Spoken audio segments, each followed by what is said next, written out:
दोस्तों बुजुर्गों, शैतान कितना ख़तरनाक दुश्मन है। कुरान करीम में अल्लाह तबारक व तआला ने फरमाया, इन्न शैतान लकुम अदुव्वुम मुबीन। सुनो, शैतान तुम्हारा खुला हुआ दुश्मन है। शैतान की चालें बड़ी ख़तरनाक होती हैं। हज़रत जुनैद बगदादी रहमतुल्लाह अलैह का नाम कौन नहीं जानता। आपका वाक़या है, हज़रत जुनैद बगदादी ने एक मरतबा दिल में ख़याल किया कि अगर शैतान से मुलाकात हो जाए तो एक सवाल करूँगा, और उन्होंने एक दिन अल्लाह से दुआ भी कर दी, या अल्लाह कभी शैतान से मुलाकात करा दे ताकि इससे सवाल कर लूँ। एक दिन नमाज़ पढ़कर मस्जिद के बाहर निकले तो एक बूढ़ा आदमी झुककर सलाम करने गया, अस्सलाम वालेकुम। जुनैद बगदादी ने इसको देख कर कहा, तुम कौन हो? कहने लगा, मैं वकी हूँ जिससे मिलने की आपकी तमन्ना थी। हज़रत जुनैद समझ गए ये असल में शैतान है। शैतान ने कहा कि आप मुझसे क्यों मिलना चाहते हैं? हज़रत जुनैद बगदादी अलैहिर्रहमा ने फरमाया कि मेरे ज़हन में तेरे मुतालिक एक सवाल है। सवाल यह है, जब अल्लाह ताला ने तुझे हज़रत आदम अलैहिस्सलाम को सजदा करने का हुक्म दिया तो मेरी समझ में नहीं आता, आखिर तुझे किस चीज़ ने अल्लाह के हुक्म की तामील से मना किया? क्यों तूने सजदा नहीं किया? क्या अल्लाह की अज़मत को नहीं जानता था?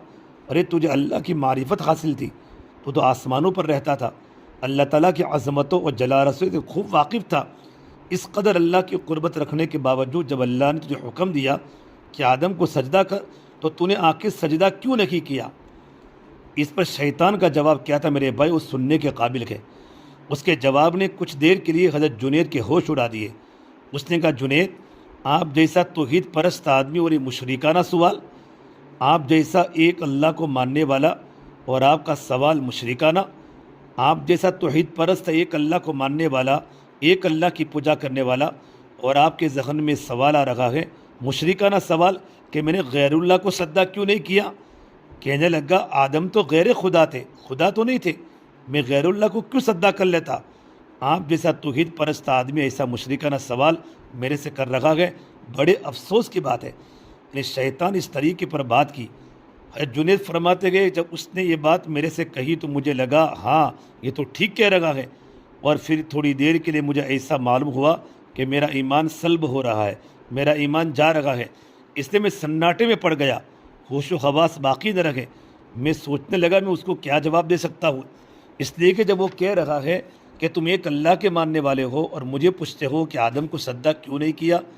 तो जुनैद कहते हैं कि मेरे ज़हन में जवाब नहीं आया। फ़ौरन मैं अल्लाह की तरफ मुतवज्जह हुआ, अल्लाह की तरफ से इल्हाम हुआ और मुझसे कहा गया, जुनैद, इससे पूछो कि हुक्म देने वाला कौन था।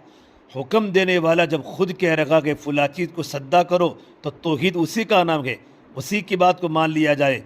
हज़रत जुनैद कहते गए, उस इल्हाम के बाद मेरा ईमान बरकरार हुआ, और न तो मुझे ऐसा मालूम हुआ कि मेरे ईमान में तसलजुल पैदा हो गया है। भाई ये है शैतान की मक्कारी और अय्यारी। न वलियों को छोड़ा, न गौस और कुतुब, न अब्दाल को छोड़ा, न अंबिया किराम को छोड़ा। गौर करो, शैतान बातों को और चीज़ों को किस तरह मुज़य्यन करता है और गुमराह करने की कोशिश करता है। इसका ज़रा अंदाज़ा इस वाक़े से आप कर लीजिए। इसलिए कभी भी शैतान से बेफिक्र नहीं होना चाहिए मेरे भाइयों। कितने ही हम बड़े आलिम बन जावे, बड़े वली बन जावे, बड़े दाई बन जावे, शैतान की अय्यारी और मक्कारी से बसा औक़ात इंसान बेईमान भी हो जाता है, लेकिन उसे ख़बर नहीं रहती कि मैं बेईमान हो गया हूँ। शैतान तो कुफ्र को मुज़य्यन करता है। अल्लाह ताला हमें इस पर, अल्लाह ताला शैतान की हीलों से, शैतान की मक्कारी से अल्लाह पाक हमें बचावे। इसे मेरे भाइयों, हम तमाम को डरने की बहुत बड़ी ज़रूरत